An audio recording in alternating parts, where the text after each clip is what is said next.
Vamos a pasar al tiempo de meditación en esta mañana, hermanos.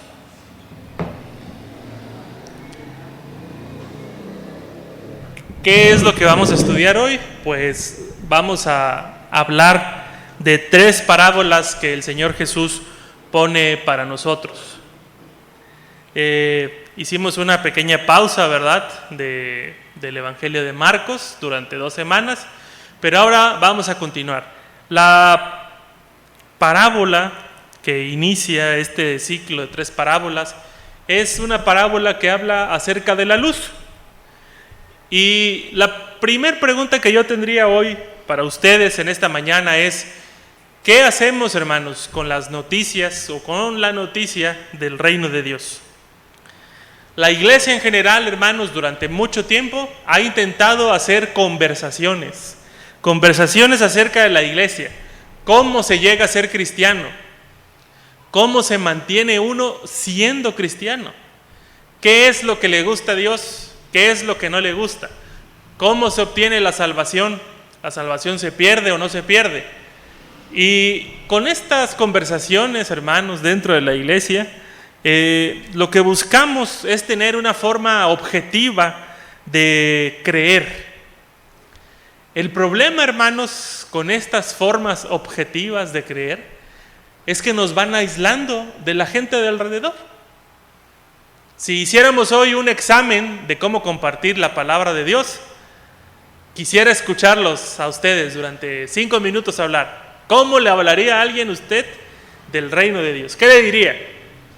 Seguramente alguno de ustedes va a empezar, tal vez, contando su testimonio. Va a decir: mírame a mí, ¿cómo era antes? Era una persona inmoral, pero ahora ya el Señor me salvó. Y va a haber un problema. El problema es que se tope usted con una persona que no es inmoral. Y entonces esa persona les va a decir: bueno, pues a mí no me va a salvar el Señor porque yo no soy inmoral. Y se acabó. Ya acabó la conversación ahí. La otra, hermanos, es que intente usted hacer una conversación teológica.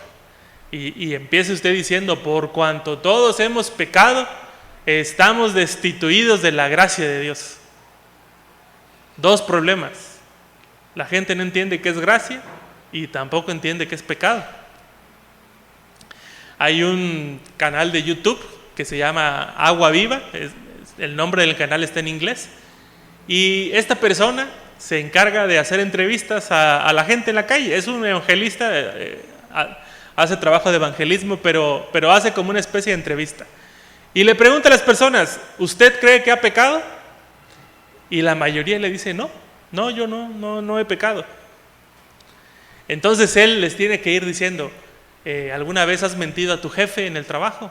Ah, no, sí, eso sí. ¿Alguna vez te has quedado con algo que no es tuyo? Sí. Ah, bueno, entonces sí has pecado. Así que cuando hablamos así con las personas de fuera, les hablamos del pecado y que eso nos tiene lejos de la gracia de Dios, pues también creamos una barrera, porque a nadie de fuera, ni siquiera a los de la iglesia, nos gusta escuchar que hemos pecado. Desde los inicios de la iglesia primitiva, hermanos, hasta los tiempos de la Reforma, la iglesia ha intentado hacer una especie de edificio robusto, que nadie de los que está adentro de la iglesia se sienta amenazado por los que están afuera. Desde principios de la iglesia existieron personas que se llaman apologetas, que eran hermanos que estaban dispuestos a defender la verdad, ¿sí? Y ahí tenemos a gente como San Agustín o a personas como Atanasio, que empezaron a hacer escritos en contra de los ateos, de los inconversos, pero para mantenernos dentro de la iglesia y empezar a construir,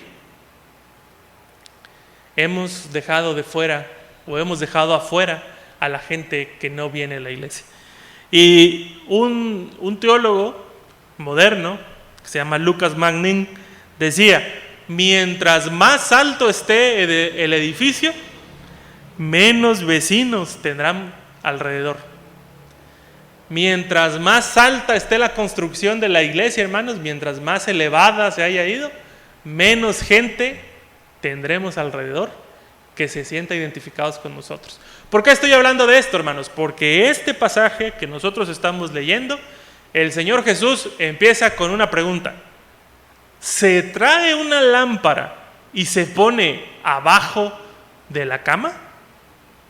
Estas preguntas, hermanos, como decimos, no necesitan respuesta, porque es obvia.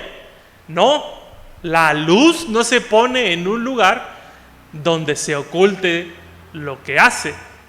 La luz, por lo regular, nosotros la necesitamos para ponerla en un lugar que nos alumbre. Si prendemos una lámpara, hermanos, y la ponemos, vamos a decir que llegamos a un lugar donde está oscuro, prendemos una luz y después decimos, permíteme tantito, y le ponemos unas sábanas encima, definitivamente, hermanos, no andamos bien de nuestro juicio. Así que el Señor Jesús dice, no se pone ahí, se tiene que poner en un candelero. ¿Para qué? Para que el candelero alumbre. ¿Qué hacemos entonces, hermanos, con la noticia del reino de Dios? ¿La ocultamos adentro de la iglesia? ¿Qué primer capa le ponemos a la noticia del reino de Dios? La teología. Buena teología. Que en la iglesia se enseñe buena teología. ¿Cómo se llega a la salvación? ¿Es por fe o por obras? Después, ¿qué le agregamos a la teología? ¿Se pierde o no se pierde? Y finalmente, ¿a dónde nos vamos a ir? ¿Nos vamos directo al cielo o nos quedamos en un lugar intermedio? La semana pasada estábamos en un curso y el curso era de eso, teología del cielo. Y yo decía, esto es como para tomarse un café en un clima frío, no como para tener una clase al mediodía, ¿verdad? Porque está muy confuso todo lo que están enseñando. Después, ¿qué otra capa le ponemos a la noticia del reino de Dios, hermanos? Moral, ética, ¿verdad? La moralidad. Ya tenemos una buena teología, ahora la moral. ¿Cómo hay que comportarse? No adulterar, no fornicar, no robar, no matar. ¿Sí? Los que hacen tales cosas están fuera del reino de Dios. Ayer estaba escuchando tenemos una materia que se llama ética ministerial, y una persona participó y dijo, a mí me tildan de legalista, dice. Pero en las publicaciones de Facebook, dice esta persona, tenemos que poner claro que el Señor se avergüenza de esos comportamientos. Y yo me quedé pensando, ¿qué parte del Evangelio dirá eso, no? Comentaréis todas las publicaciones que hablen de la homosexualidad. Pero parece ser que a la noticia del reino de Dios también le echamos encima una capa, ¿no? De la moralidad, de la ética. Y así podemos irle poniendo. Ahora le vamos a poner las reglas de nuestra iglesia, ¿sí? A la noticia del reino de Dios le vamos a poner las reglas de nuestra iglesia. Jesús, hermanos, aquí hace una pregunta retórica. ¿Se prende una luz y se pone abajo de la cama? No. Se prende una luz y se pone en un lugar para que alumbre. ¿Qué contraste, hermanos? ¿Qué contraste tenemos aquí entre Jesús y sus discípulos? O sea, nosotros. Cuando llega la luz del reino de los cielos, en vez de que la pongamos en un lugar donde pueda alumbrar a los demás, buscamos que esté en un lugar muy escondido. Que quien se va a topar con esa luz tenga que vencer todos los obstáculos que nosotros mismos le pusimos. Muchas personas, hermanos, ya no siguen avanzando en el camino cristiano por todos los obstáculos que le hemos puesto. Les ponemos demasiadas capas, demasiados lugares en donde esconderse la luz, que finalmente cuando llegan o no llegan, ya es muy tarde para ellos. ¿No será, hermanos, que nos hemos encargado de hacer más difícil el acceso a la luz del reino de Dios? ¿Cómo comparten ustedes el Evangelio con las personas que los rodean? El Señor Jesús dice que lo que está destinado a ser encontrado, tarde o temprano se va a revelar. No hay nada escondido que no esté destinado a descubrirse. Tampoco hay nada oculto que no esté destinado a ser revelado públicamente. Nosotros estamos destinados, hermanos, a revelar de manera pública aquello que el Señor Jesús nos ha hablado al corazón. El Evangelio es un misterio. Si fuese algo que todos entienden, pues viviríamos en una sociedad mejor. Pero la luz del Evangelio, hermanos, es algo escondido que a los que les ha sido revelado tenemos como tarea hacerlo fácil para los demás, que lleguen fácil, no lleno de obstáculos. ¿Sí? Estaba viendo una de estas actividades que hacen como paneles de preguntas y respuestas, y preguntaba una niña, 12 años tenía: ¿Hay cielo para las mascotas? Así preguntó. Y el conferencista, en vez de contestar algo que fuera sensible para una niña de 12 años, dice: definitivamente no. ¿Quién sabe si hay cielo para las mascotas, hermanos? Nadie. Esas cosas escatológicas nadie las sabe, solo el Señor. Pero parece ser que nuestra tarea a veces como cristianos es desanimar a la gente, que no lleguen a la luz rápidamente, ocultarles todo. Los vemos con severidad con tal de que batallen ellos también de la misma manera en la que nosotros batallamos para llegar a la luz del Evangelio. Las iglesias deben ser lugares, hermanos, en donde se sepa exactamente qué es el reino de Dios. Y más bien deberíamos ser facilitadores de esta luz para la gente de fuera. No al contrario. No deberíamos buscar la manera en cómo ocultarles la luz a las personas. Ni pedirles que, bueno, la luz está aquí, pero si quieres buscarla está ahí abajo de la cama, y hacer que su búsqueda sea infructuosa.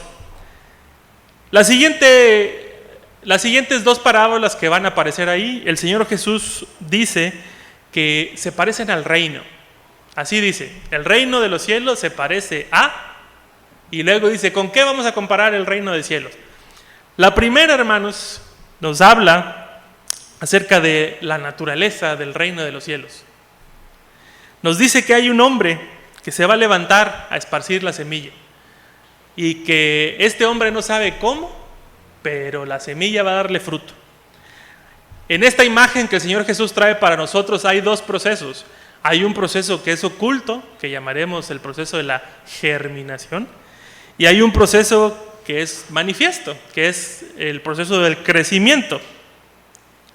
Si se dan cuenta, hermanos, y esto quiero dejarlo claro, ¿verdad?, para que sea fácil para todos, el Señor Jesús está haciendo énfasis en lo que pasa con la semilla. No nos va a decir nada de este hombre. No nos va a decir si preparó la tierra, si le echó fertilizante, si regaba la tierra todos los días. Al parecer, este hombre es alguien que se levanta a esparcir la semilla. Dice: el reino de Dios se parece a quien esparce la semilla. La tierra va a dar el fruto por sí sola. No va a necesitar que el que salió a sembrar la semilla haga algo. De hecho, si se dan cuenta, hermanos, hay una forma misteriosa en la que esto ocurre. De hecho, nos va a decir, hay factores externos, en este caso el sembrador, pero de él no depende lo que vaya a pasar con la semilla. El sembrador dice: ¿está despierto o está dormido?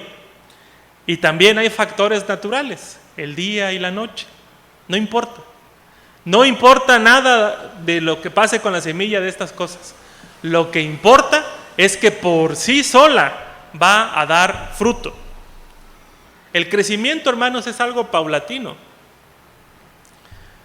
La semilla, no nos vamos a dormir y cuando despertamos ya tenemos un palo de aguacate en el patio, ¿verdad?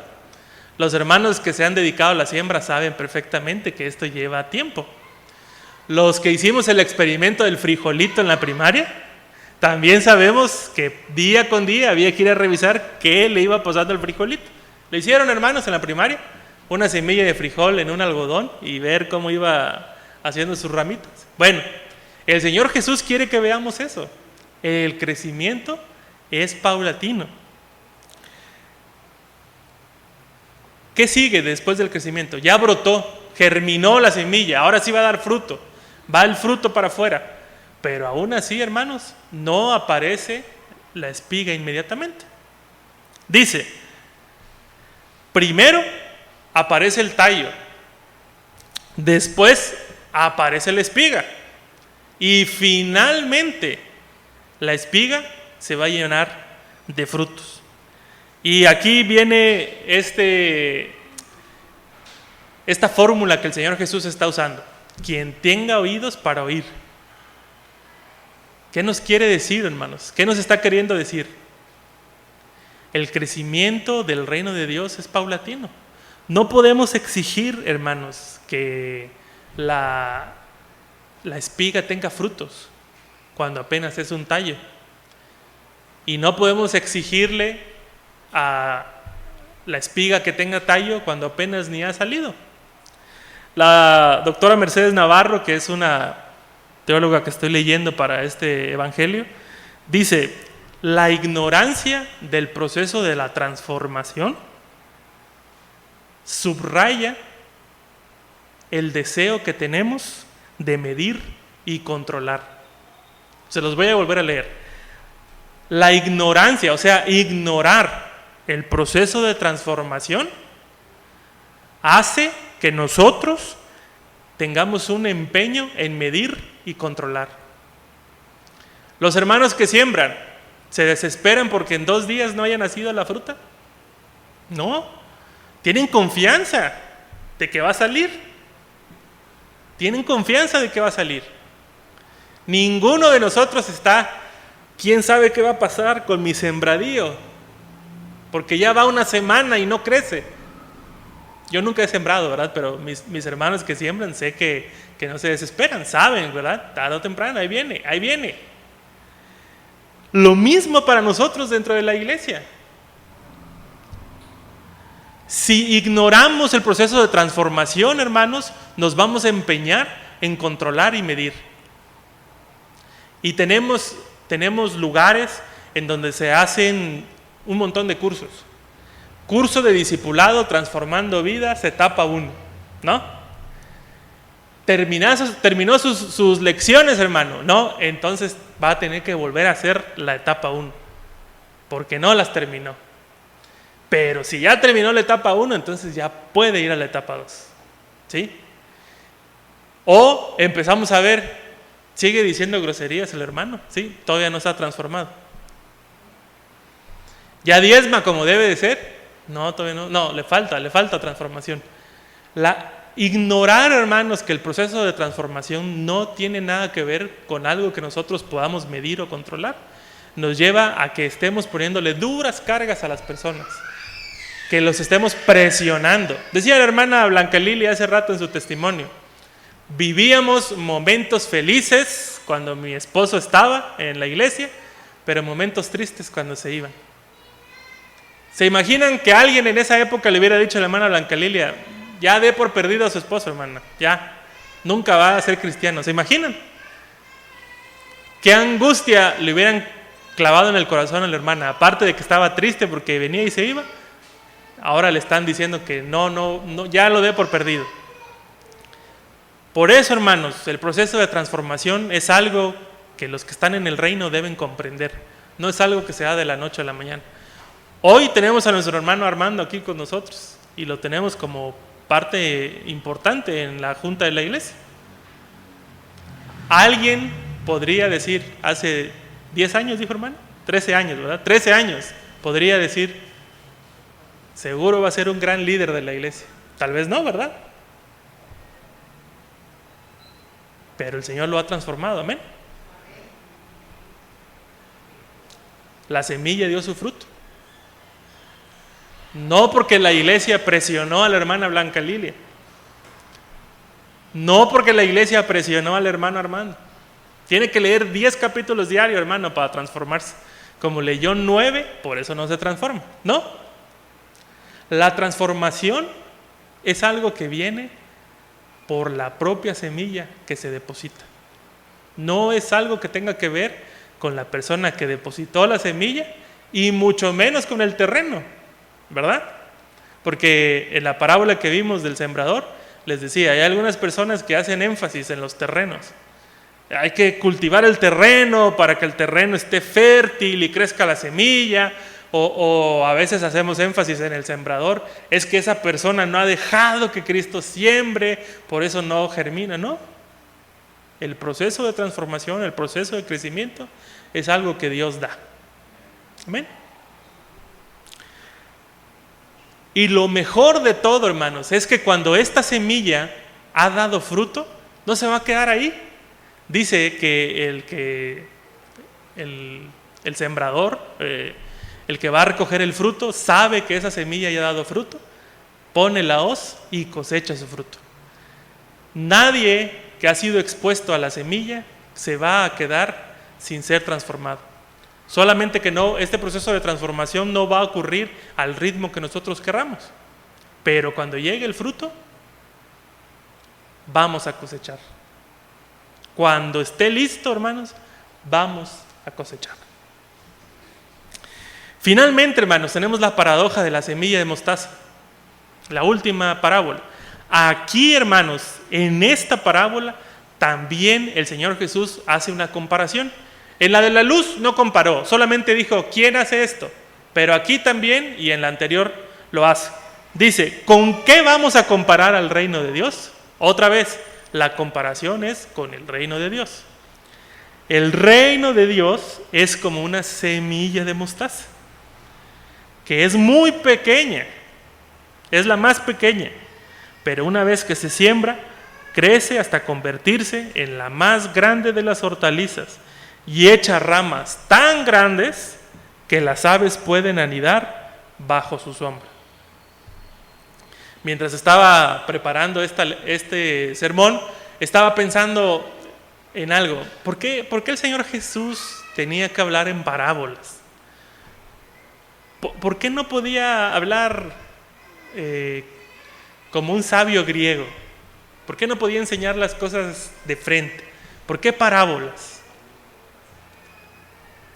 Y estaba pensando eso porque decía, bueno, las parábolas se vuelven difíciles cuando las personas empiezan a alegorizar, ¿no? Como que se pierde el sentido de la enseñanza. Pero hablando de esto, hermanos, en este pasaje vemos algo insignificante. La semilla de mostaza, no sé si ustedes la conocen, pero es muy, muy, muy pequeñita.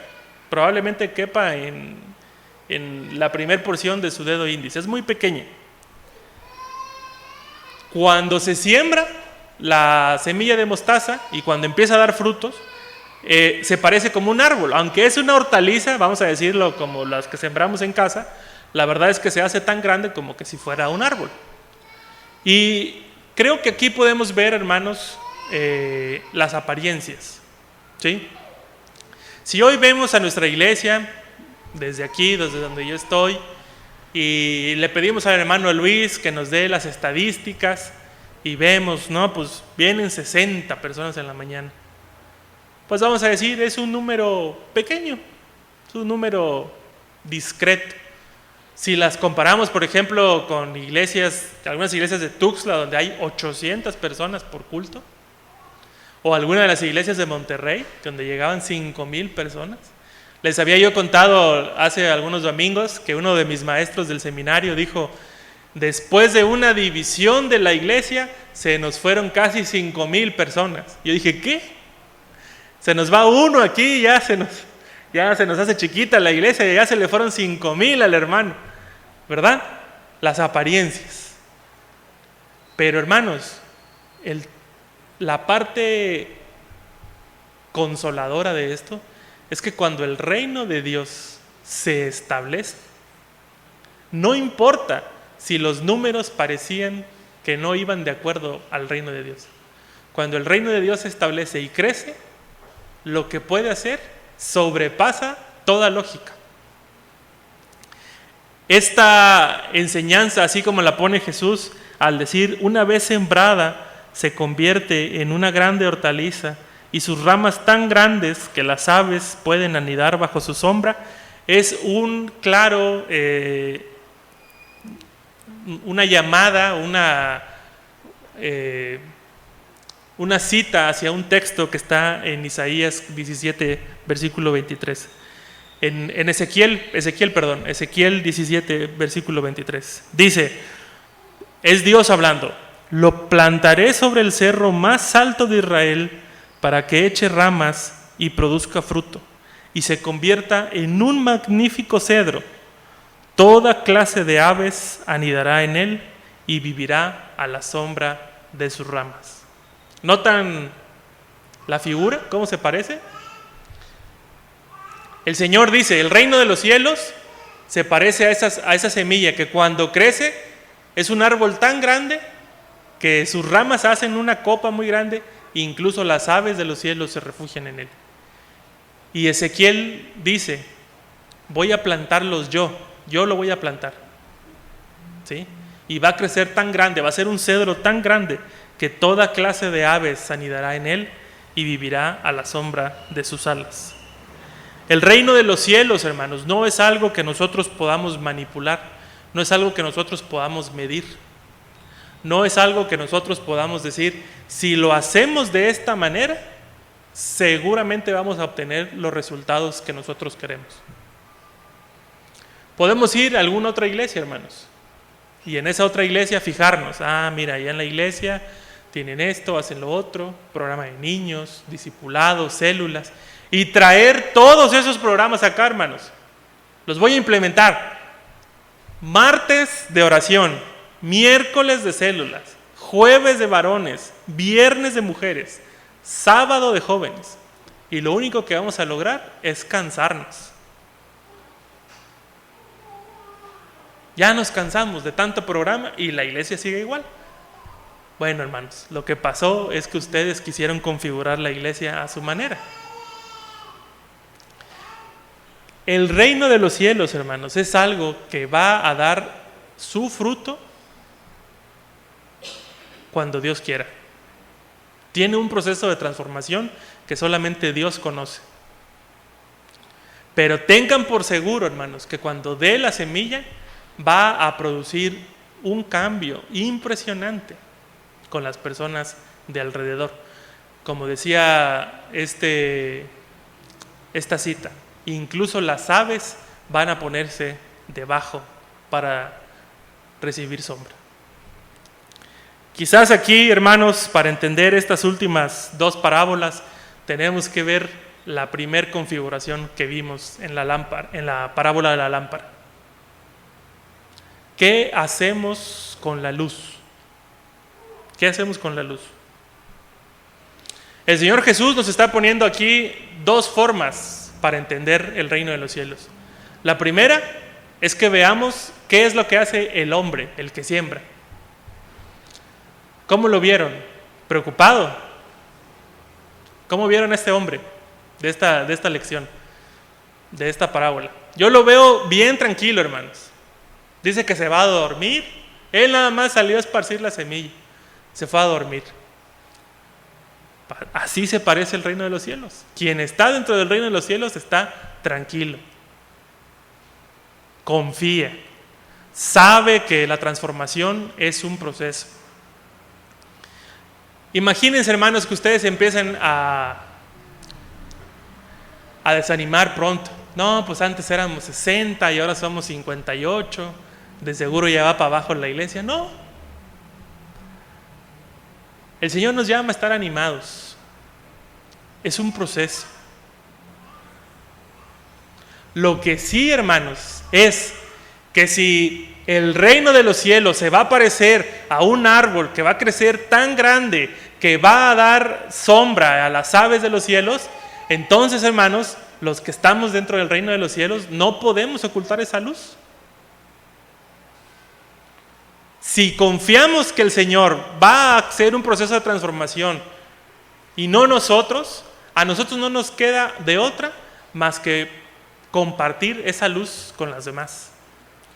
Tenemos que empezar a hacer más fácil, hermanos, nuestra conversación con las personas que necesitan de Dios. Tenemos que empezar a hacer más fácil la manera en la que nos relacionamos con los demás. Yo la verdad he descubierto esto. Cuando hemos ido a alguna actividad de evangelismo y voy a hablar con alguien, de repente siento que no puedo hablarles del evangelio, porque una de las cosas que nos dicen pues es desarrollen conversaciones espirituales. Y digo, ¿qué? ¿Una conversación espiritual? No puedo. O sea, necesito hablar del pecado, de la justificación, de la expiación. Son palabras que la gente no entiende, hermanos. ¿De qué sí podemos hablar, hermanos? De los procesos de transformación.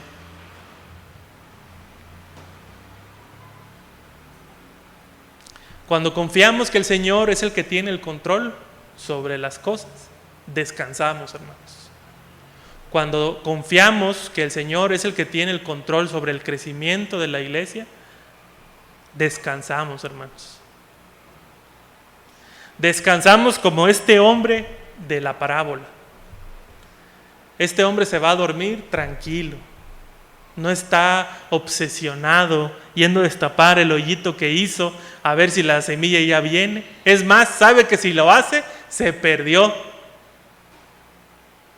la cosecha. Él está tranquilo porque el Señor es el que hará la obra. No nos toca a nosotros, hermanos, no nos toca a nosotros convencer a la gente de que está en pecado. Creo que esto lo he dicho tantas veces que espero que ya sea una realidad en la iglesia. No somos nosotros un ala del Espíritu Santo para convencer a la gente de que está en pecado. A nosotros nos toca ser luz en el lugar en donde estamos. ¿Cómo podemos decir realmente que somos el reino de los cielos, hermanos? Si la gente de aquí alrededor, nuestros propios vecinos, no pueden decir eso de nosotros. No pueden ver que aquí hay una iglesia. Nuestro letrero ya ni se ve, hermanos. Ya necesita una manita ahí para que se vea. Pero aún cuando no tuviéramos letrero, hermanos, de aquí de la iglesia debería poder salir la suficiente luz para que las personas sientan que su vida puede ser transformada como nosotros. Que vean el árbol de mostaza ahí tan grande, que puede dar sombra, que puede dar cobijo a aquellas personas que necesitan de ella. Estábamos teniendo una clase en el seminario, ya con esto voy a ir terminando, sobre la sencillez. Y el maestro estaba hablando de la sencillez y de vivir la vida sencilla. Pero me cautivó un testimonio. Dice una persona del seminario, un compañero: nuestra iglesia no es muy grande, dice. Somos unas 80 personas. Pero vimos una necesidad de una gente, de unas personas de ahí cerca de nosotros, a las cuales les compartimos el evangelio. Y vimos su necesidad porque viven en casas de cartón. Entonces nos pusimos de acuerdo con los de la iglesia. Vamos a construirle unas casitas de madera. El segundo problema, dice, es que no tenemos tanto dinero.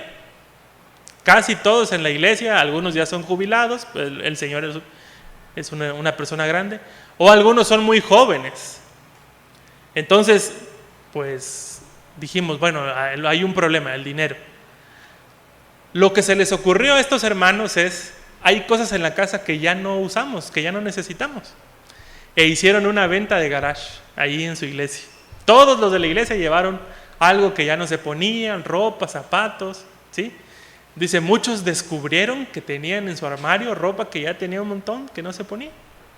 Llevaron algunos electrodomésticos, etc. Cuando terminó la venta, con el dinero que recaudamos, fuimos y le construimos unas casas a estas personas que estaban llegando a nuestra iglesia. Y yo pensaba, ¿qué tanto pudieron vender para que tuvieran tanto dinero estos hermanos? ¿No se les hace más, hermanos, que hubo un milagro de parte de Dios ahí? Que vio el corazón de gente que estaba viviendo el evangelio. Vieron una necesidad en personas pobres.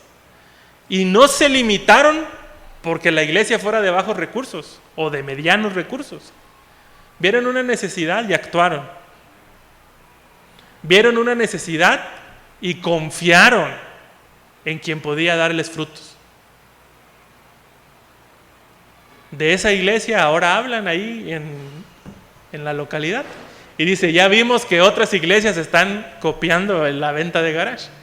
Y yo le quería decir al hermano, pero el secreto no era la venta de garage. El secreto era un corazón dispuesto a hacer luz para los que estaban alrededor. No la venta de garage. No los programas. No son los programas. Si hoy los que estamos aquí, hermanos, guardamos en nuestro corazón esta palabra de Dios, de llevar la luz a las personas que nos rodean, Él nos va a dar las herramientas que nosotros necesitamos, hermanos, para que esa luz se vea con los demás. Pero definitivamente, hermanos, la luz no se pone debajo de los muebles, ni se esconde para que los demás no lleguen. La luz se hace para compartir. ¿Cómo podremos dar testimonio de que en verdad el reino de los cielos se ha acercado si seguimos empeñados en cómo esconder la luz?